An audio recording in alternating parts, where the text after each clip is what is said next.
Imagine this. The entire world, from newsrooms to living rooms, is eagerly watching the sky. Cameras are rolling. Scientists are on the edge of their seats. The world is expecting to witness the glorious return of American astronauts to the moon, more than 50 years after the historic Apollo missions. But instead of a roaring Artemis rocket lighting up the sky, something else happens. A sleek Chinese spacecraft touches down on the lunar surface. And out step the Taikonauts, planting their flag on the moon before the Americans even leave Earth's orbit. Sounds dramatic, right? But this scenario isn't science fiction. It's becoming more and more likely as days go by. In this video, we're diving deep into what's happening behind the scenes with NASA's Artemis program, and why China's quiet but consistent progress may just allow them to beat America back to the moon. The implications are huge. It's not just a race for national pride, it's about control, diplomacy, future resources, and space dominance. So, what exactly went wrong for Artemis? And why is China catching up so fast? Let's rewind. The Artemis program was launched with big dreams and even bigger expectations. It was meant to be the modern-day Apollo, a global mission with updated technology, international partnerships, and the ambitious goal of putting the first woman and the next man on the moon by 2024. It promised not just exploration, but also the establishment of a long-term lunar presence.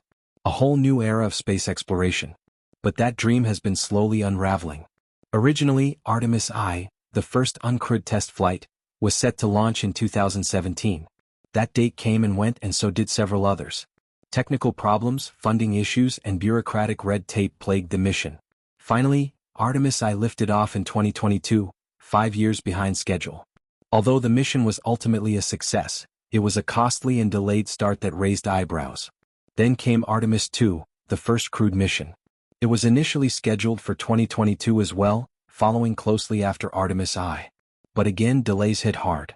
The launch date was pushed to 2024, then to 2025, and now experts believe even September 2025 might be optimistic.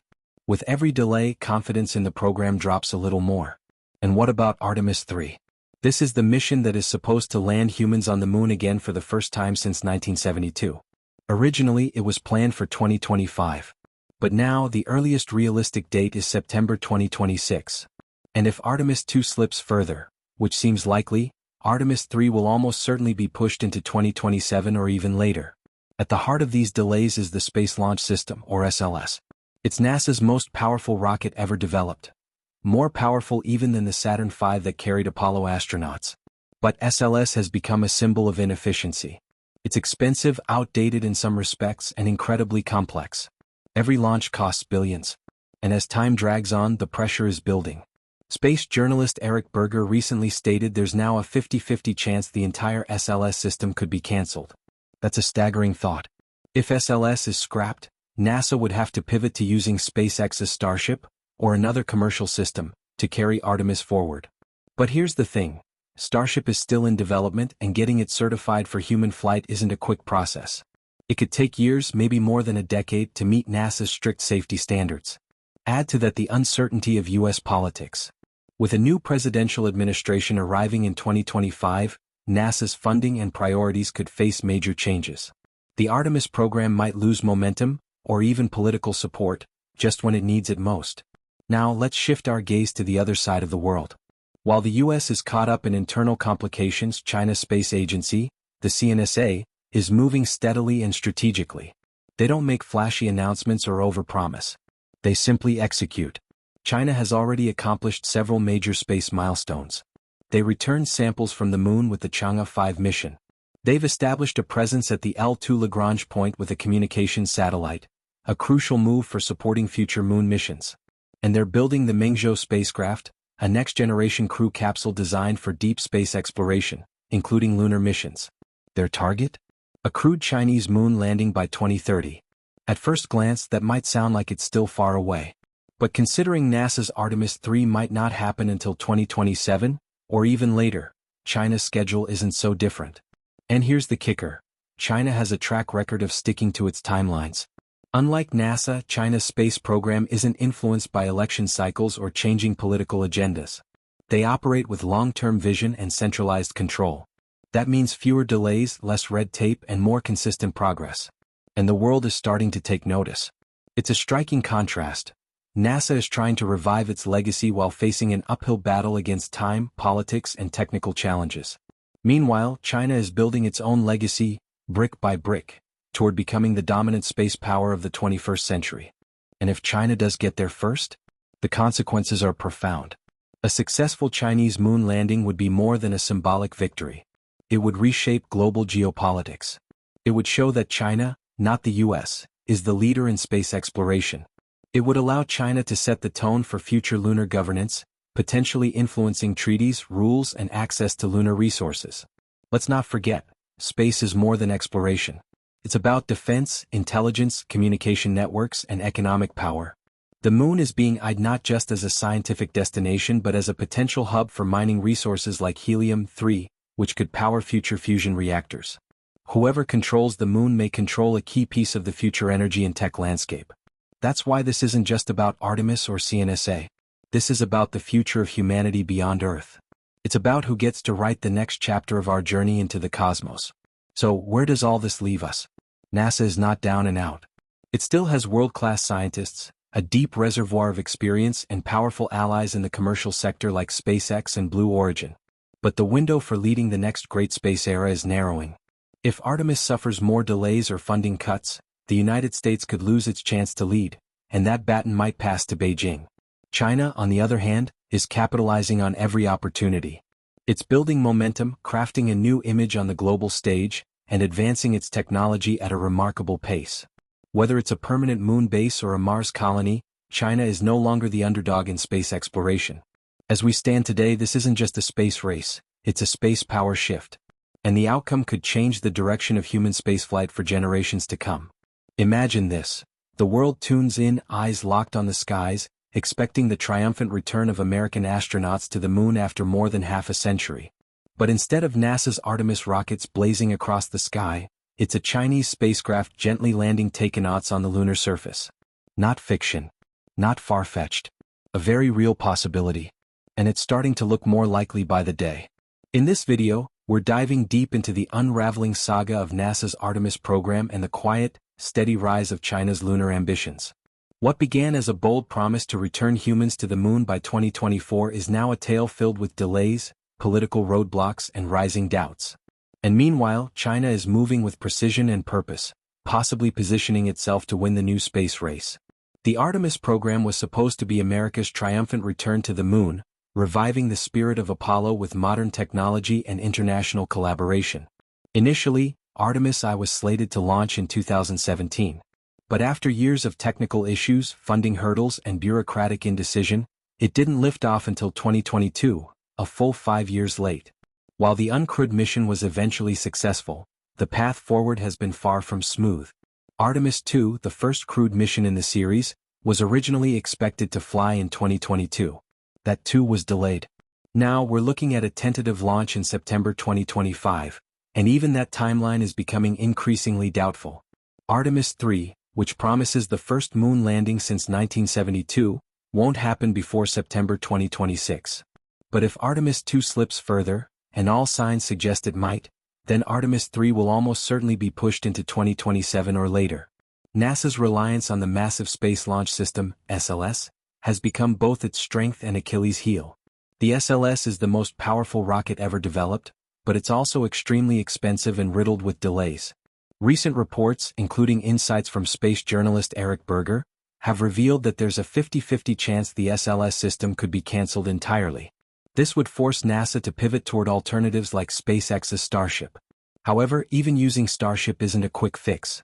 Human certifying a new rocket is a complex, years-long process, and NASA can't just plug and play a new system without undergoing rigorous testing and validation. If political winds shift with the incoming U.S. administration in 2025, NASA may struggle to secure the necessary funding or momentum to keep Artemis on track. While the U.S. wrestles with delays and indecision, China's space agency, the CNSA, is moving quietly but steadily. The Chinese space program isn't as transparent as NASA's, but its progress is undeniable. China has already successfully returned lunar samples with Chang'e 5 and placed a satellite at the L2 Lagrange point for communication purposes, a key step in supporting future lunar missions. Their goal? Land Taikonauts on the moon by 2030. And while that date might seem distant, China has a track record of hitting its milestones with impressive discipline. Unlike NASA, the CNSA isn't burdened by political cycles, public scrutiny, or changes in administration. That gives them a unique edge, long-term planning without constant interference. It's a striking contrast, one agency struggling under the weight of its own history and bureaucracy, and another methodically building the future step by step. If Artemis continues to falter, China could very well become the first nation to land humans on the moon in the 21st century. And the implications? They're massive. A Chinese lunar landing ahead of the US would mark a pivotal shift in global power dynamics. It would boost China's prestige, influence space diplomacy, and potentially give Beijing the upper hand in shaping lunar policy and governance. This isn't just about planting a flag. It's about science, technology, military positioning, and economic influence. The moon isn't just a symbol, it's a stepping stone to Mars, asteroid mining, and deeper space exploration. The nation that dominates lunar development could dominate the next century of space. So what happens if China gets there first? In this second part of our deep dive, we explore what a Chinese first moon landing might look like and how the US and the rest of the world might respond. If China lands Taikonauts on the moon before Artemis can send astronauts there, the geopolitical ramifications will be significant. For starters, China would become the second country in history to land humans on the moon, and the first in over 5 decades. That symbolic achievement alone would solidify its position as a dominant space power. Such a mission would likely be broadcast live to billions, showcasing Chinese engineering, discipline, and global reach. The Taikonauts would plant a red flag on the lunar surface, conduct scientific experiments, and establish a temporary base, all broadcast with patriotic fanfare. It would be a powerful narrative of national pride and technological superiority. Back on Earth, this success would allow China to set the tone for lunar exploration. They could dictate terms for international cooperation on the moon, or even begin carving out resource-rich regions for future mining or settlements. The moon has ice, which can be turned into water and fuel, and rare earth elements essential for electronics. Whoever controls those resources could wield immense power in the next century.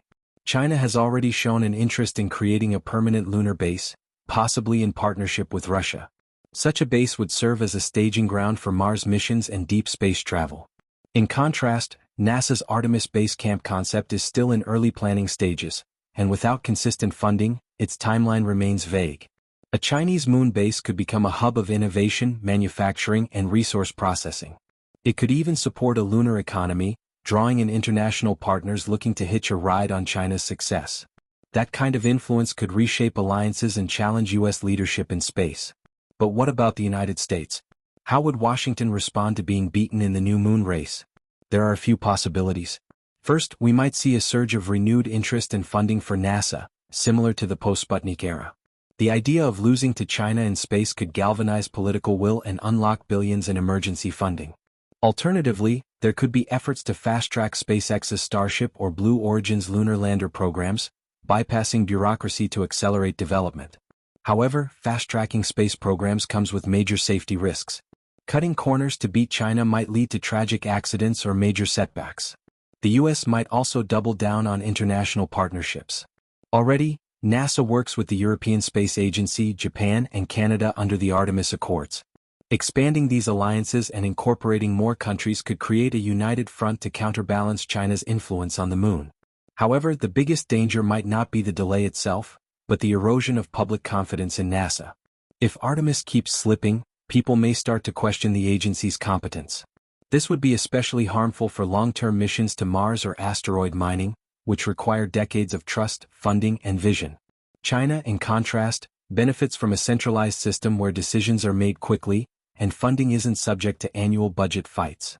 They have a single vision and can follow through without being derailed by election cycles. That could give them the long-term stability needed to achieve lunar dominance. Yet it's not over for NASA.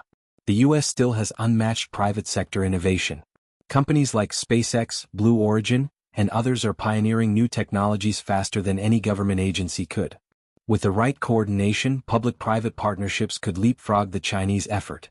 In the end, this isn't just a race to the moon, it's a race for the future. The country that builds the foundation for life on the moon could control humanity's next giant leap. Will that be the United States or will it be China? The next few years will be critical. The decisions made by NASA, the White House, and Congress could either reignite American leadership in space or allow China to seize the mantle. Time is running out. The countdown has already begun.